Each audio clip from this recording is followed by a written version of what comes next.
The Devil's Tower. We draw near, Your Grace. No sign of Willem yet, far as I can see. Unsurprising. Prompt he never was. The Queen had chosen to meet Willem at Devil's Tower, and not without purpose.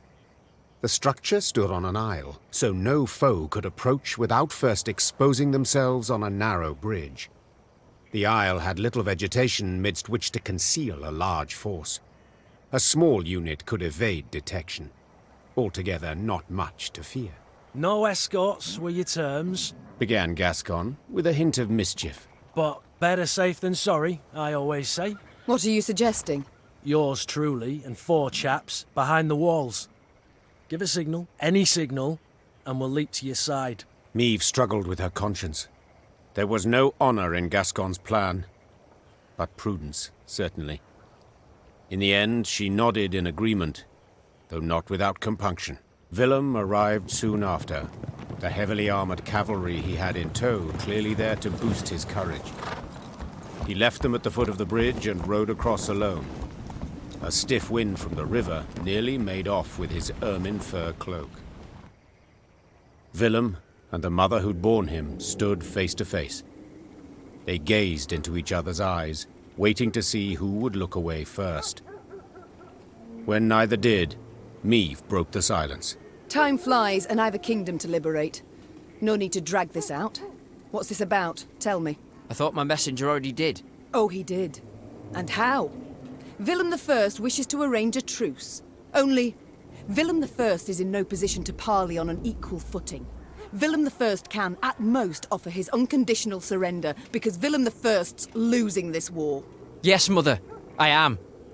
And I see that by losing I've at last made you content.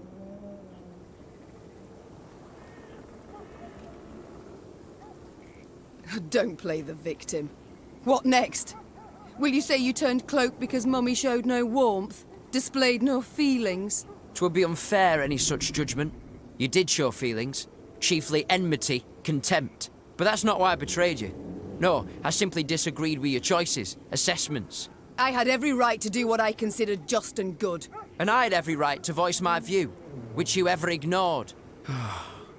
Yet this is neither the time nor the place to discuss that. Let us parley as strangers. I'm losing, you say. And you're right. But I haven't lost yet, and have no intention to surrender. I am ready, however, to renounce my fealty to the Empire and pledge my forces to you. As long as you fulfill my conditions. Let me hear them. First, you will not rescind the reforms I've authorized already, any of them.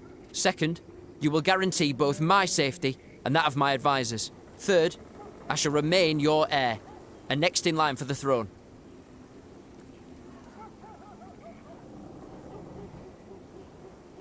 Impudent child.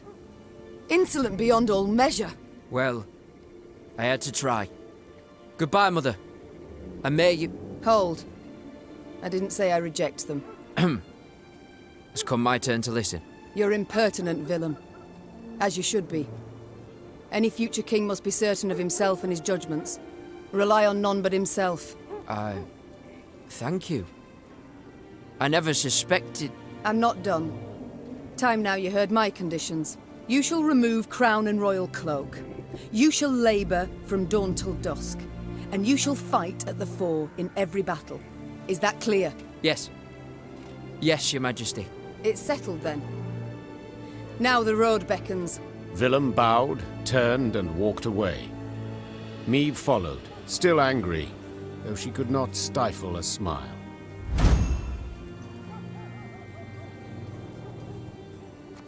Soon thereafter, Meve's army set out towards Rivia Castle. It would not be long now before the decisive battle.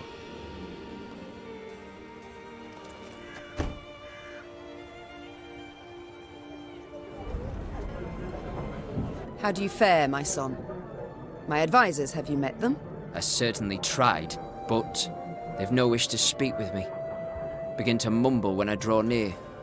Even the ridiculously reverent Count Reynard. Well, suspicion must still grip their minds. And for good reason, you must admit. Yes. I've got a lot of work ahead of me, that's plain to see. And you shall get to it straight away. as soon as we've spoken. I wanted to thank you. But whatever for? For your courage in believing we could reconcile. For extending a hand and helping all this fall into place. I wouldn't have done so. Ever.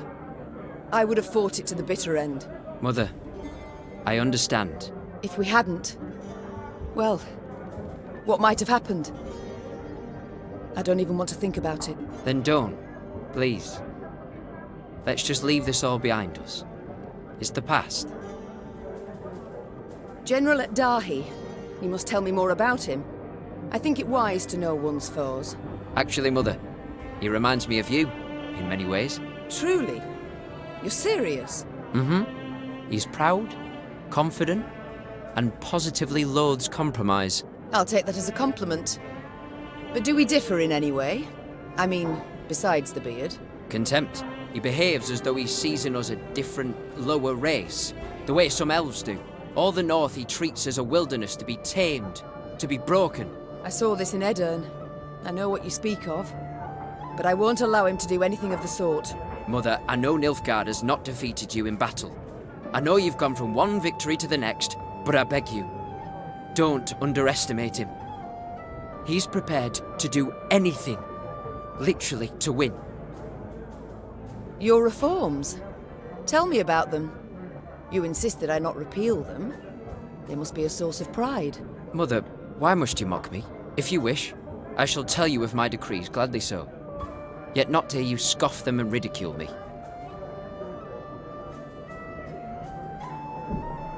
If there's any merit to them, you've naught to fear. Now tell me. I began by clarifying key aspects of the rights of spoil and staple. Maeve listened intently and with rising interest. With her son's every word, her skepticism waned, giving way to swelling pride. And thence my decision to revoke Sparla's trade privileges. You stand quiet, Mother. Awfully so. There are few things I enjoy less than admitting I was wrong. We'll go over it all again, Willem, in detail, when peace comes, at a meeting of the Council of Peers. We shall speak later, my son.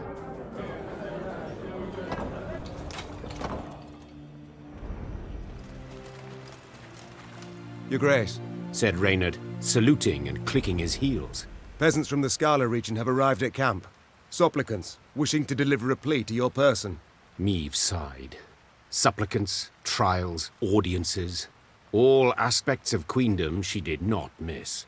Very well, bring them here. She replied. And instruct them to be brief, with no digressions. The band of commoners was led by a sturdily built beekeeper dubbed Ethelred, son of Theobald. Finding himself in the Queen's presence, he fell to his knees and waved his arms in his best impression of proper etiquette. Oh, my lady the Queen, your gracious mightiness, take pity on us tillers and toilers. Wars all around, leaving us but scraps to live off, belly that to be honest. So we beg you, don't do it. Don't raise the levies. We can't pay more than... What? Maeve interrupted. What the devils are you talking about? What? Your decree? One they nailed to our notice board. The peasant said, sheepishly pulling out a parchment and pointing to the relevant paragraph with his rough finger. We, Queen Maeve, do hereby proclaim that if our throne we shall recover, the tallage, murage, and pavage we shall raise threefold. The expenses of this war, for to compensate at the cost of the common folk. Maeve and Reynard exchanged astonished glances. They had issued no such decree. Yet the document bore her signature and seal. Willem, did you have a hand in this? No, Mother. The prince said, shaking his head. We were at odds, true, but never would I have forged your name. Then who fabricated this decree? The Nilfgaardians.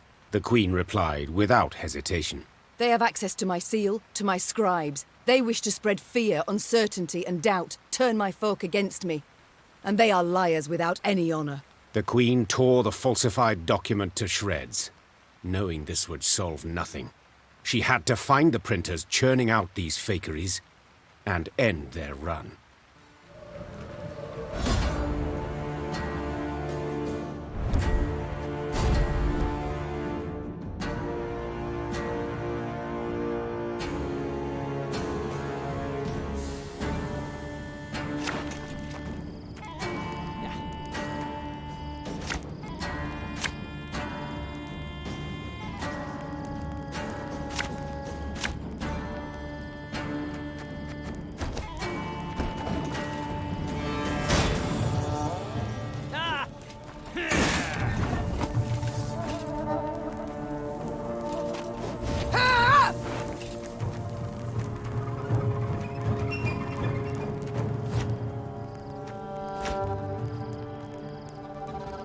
Watch your heads! Hey,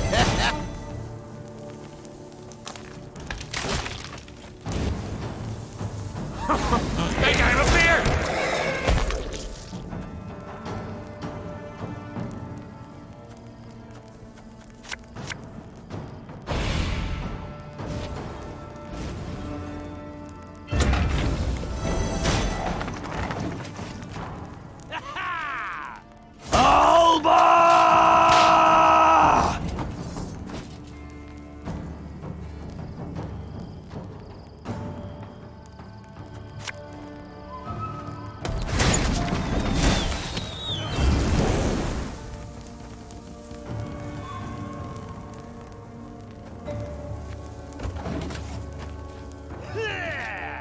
Order!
Hundred and one, 102, 103.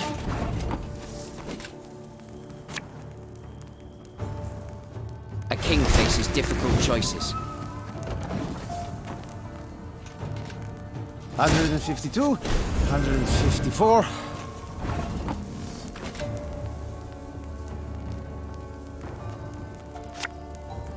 We'll catch 'em all!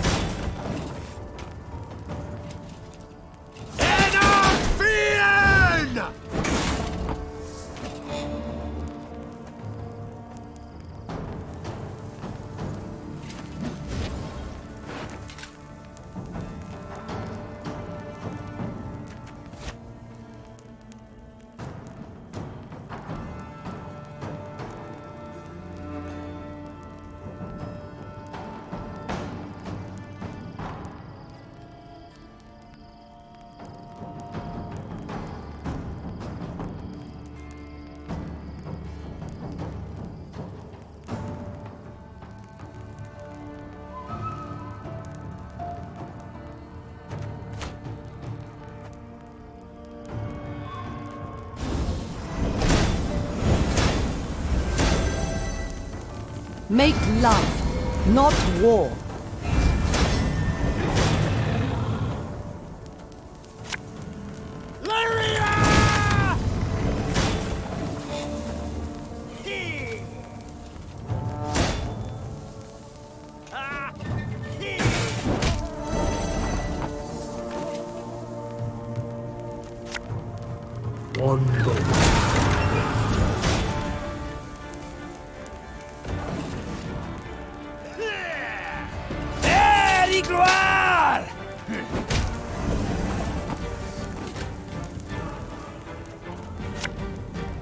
That bit the white of an eye from half a league away.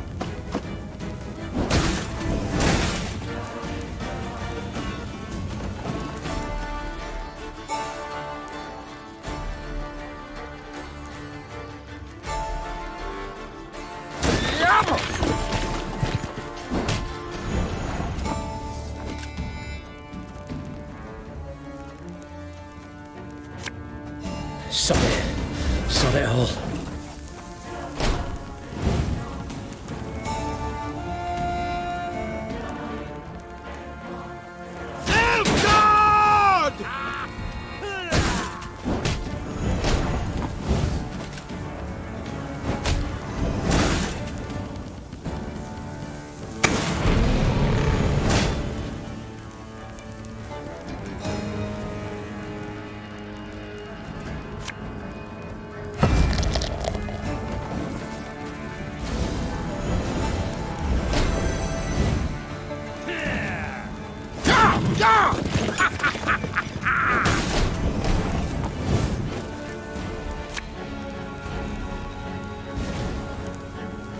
Give me a time.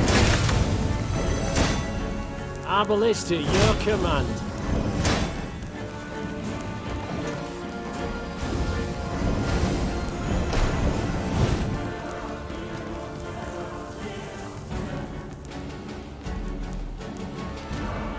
That was not in the spell books.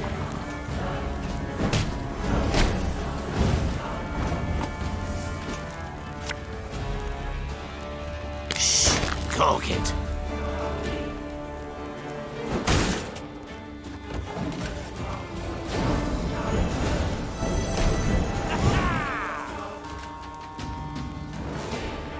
Noir and Kazer!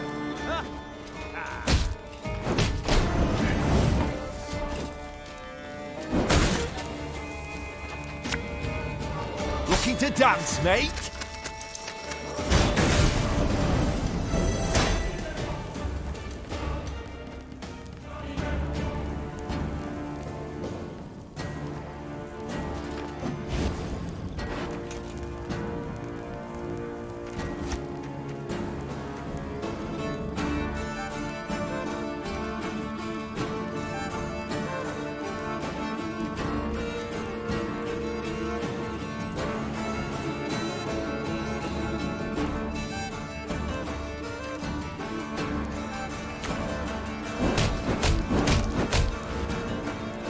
Company! Forward march! Nothing personal, I assure you.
Oi, Meavy!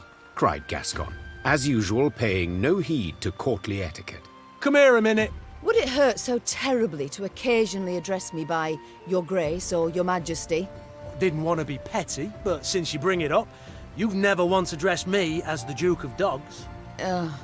Meave sighed, rolling her eyes. Get on with it. My lads jumped one of the Blackclads' transports. Guess what they were hauling? Gascon handed Meave a pot filled to the brim with a thick, dark fluid. Paint? Close. Printer's ink. Same tone used in those phony decrees. Meave spun on her heel, put a hand to her mouth, and yelled, Reynard! Send scouts to comb the area! Her soldiers returned a few hours later with good news. They were able to find a Nilfgaardian printer's workshop hidden in an abandoned barn. It was guarded by a division of elite infantry. Right, so?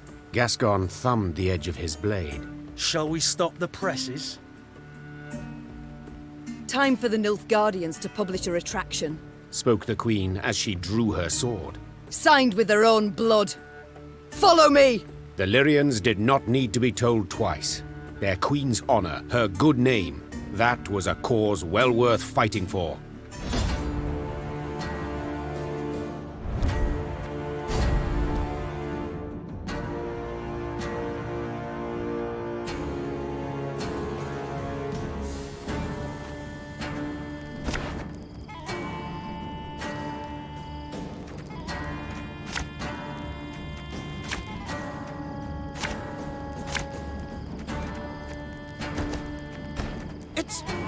It's her! Yes, you fool her! Sound the alarm! Larum!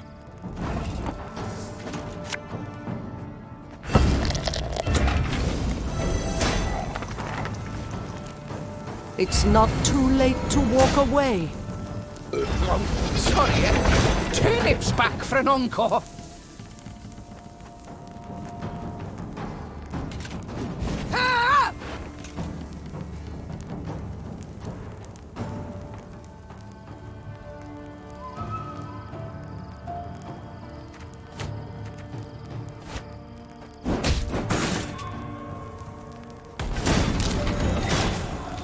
Blood washes away all shame!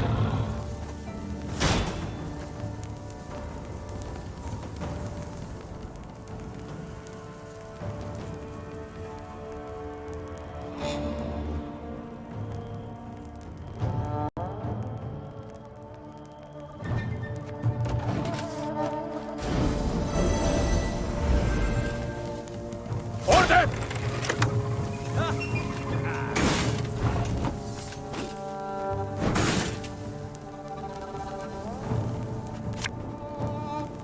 Watch your heads!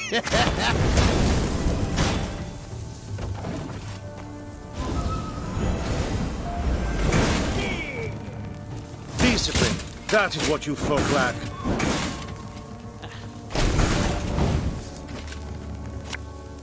Catch!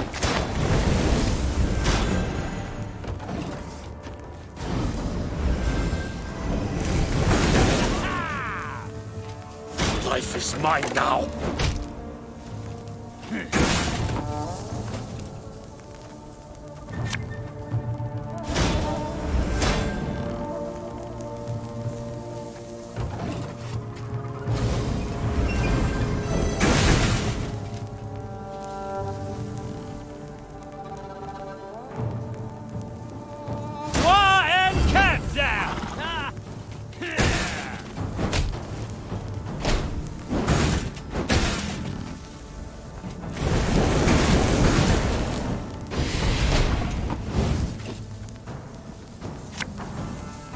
Don't need no weapon!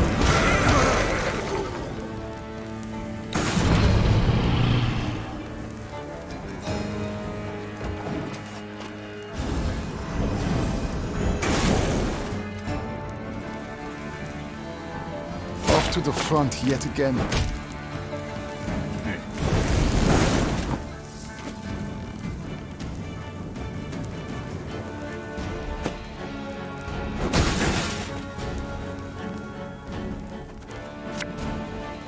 Is today the day?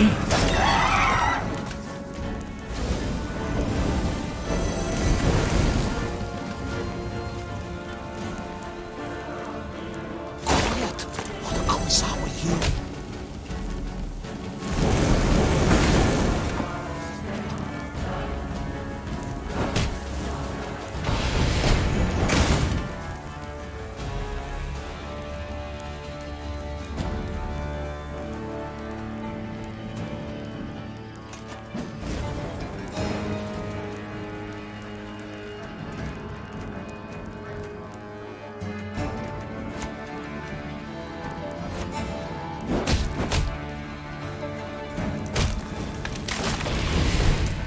What you looking at?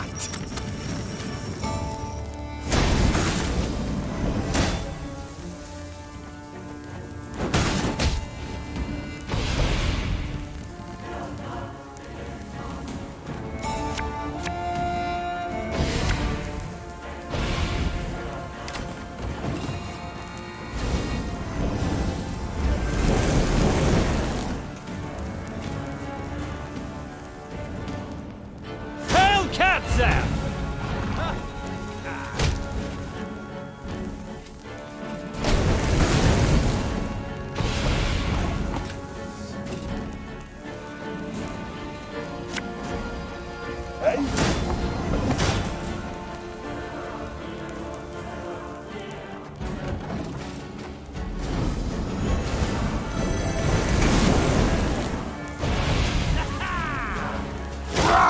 Scheiß in Trade!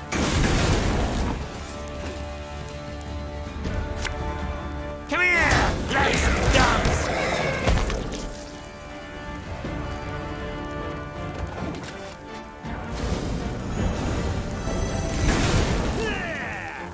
Off to the front yet again.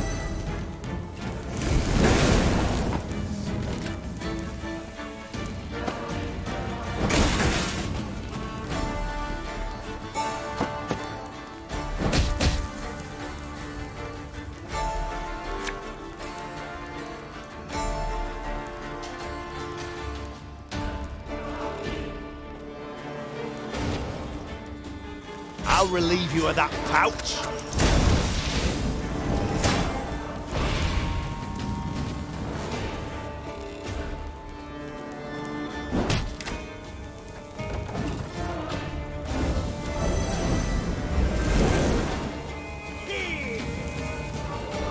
Quiet, or the Commissar will hear.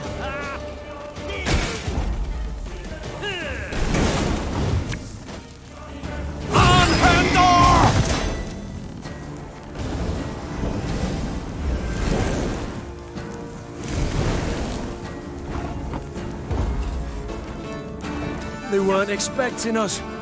Seems they believe their own blarney. The Nilfgaardians fought fiercely, led by a seasoned covert agent. Seeing he would soon fall into enemy hands, he put a knife to his throat and, in a quick slash, sent blood pouring over paper and still wet ink. Reynard leapt towards him, trying to stanch the red tide. But it was too late, and the spy's secrets perished with his last gargled breath. Niamh picked up a freshly printed pamphlet. The document listed her many crimes and misdeeds, the true and the manufactured alike. Above the main body of the text, an etching depicted her, well, in a very unflattering manner. How about a taste of their own medicine? Asked Gascon, piecing blocks of type into a scathingly foul phrase. Me and the lads will scratch out a couplet about Epdahi, spread it around the countryside, give the folk a hearty laugh at those tossers' expense. Yes, these presses should be put to good use. The Queen said. But printing lewd jests is not it. We must spread facts. Tell what the Nilfgaardians did in Aldersburg, how they tried to murder me in Mahakam and Angren, what fate lies in store for those they conquer. Gascon grew serious and set the ink-stained type back down. Get to work. Before the sun sets, I wish to hold the first document in my hands. Soon, in every town, village and tavern, there hung a notice detailing Nilfgaard's crimes. The outraged Rivians did what they could to strengthen the Queen's army, some by offering coin, others by joining her ranks.